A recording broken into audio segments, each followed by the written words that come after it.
tout près de l'hémicycle, pardon. Vous êtes avec Benoît Simian, il est député La République En Marche de Gironde et il est signataire de la tribune qui avait demandé au gouvernement d'arrêter, je cite, de taper sur l'avion.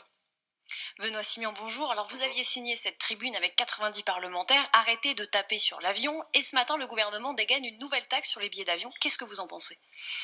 J'en pense qu'il faut être extrêmement prudent lorsqu'on agite le chiffon rouge d'une taxe.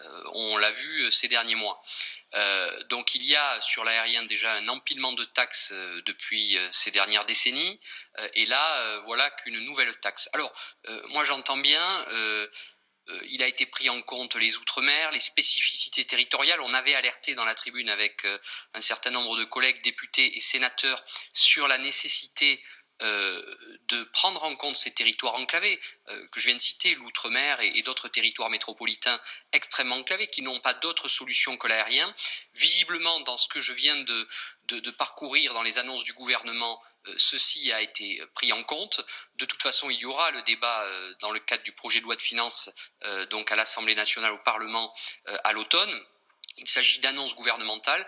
Je les apprends, comme nos concitoyens dans la presse, en tant que rapporteur du budget transport. Donc maintenant, il y aura le débat au Parlement sur le sujet, mais il faut être extrêmement prudent lorsqu'on a cet empilement de taxes. Et puis nous avions fait des propositions lors du Conseil d'orientation des infrastructures pour financer la loi d'orientation des mobilités. Très peu de propositions ont été retenues. Pourtant, ça avait été un travail transpartisan avec des experts. Je pense à Bruno Cavagné de la Fédération nationale des travaux publics. Donc, nous avions financé la loi d'orientation des mobilités. Aujourd'hui, cette taxe ne répond pas aux nécessités financières de la loi d'orientation. Oui, parce que justement, il y a un problème de financement de la loi mobilité. Il manque 500 millions pour la financer. Elle est en cours de finalisation ici au Parlement.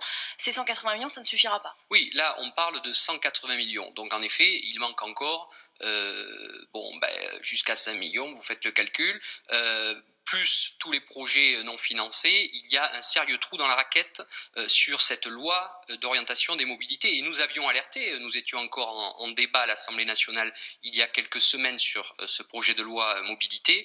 Nous avions alerté sur la nécessité de trouver des financements. J'avais fait une proposition il y a plus d'1 an qui est en train d'être reprise par le député Djebari sur la fin des concessions autoroutières, puisque les premières concessions autoroutières se terminent en 2032. Nous pourrions renationaliser ces autoroutes et dégager immédiatement, par anticipation de ces recettes futures, des marges de manœuvre pour financer les investissements sur nos infrastructures. Il y a des pistes innovantes qu'il faut trouver tous ensemble.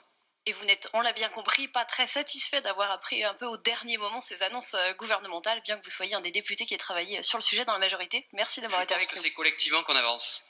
Merci Stéphanie Despierres pour ces précisions.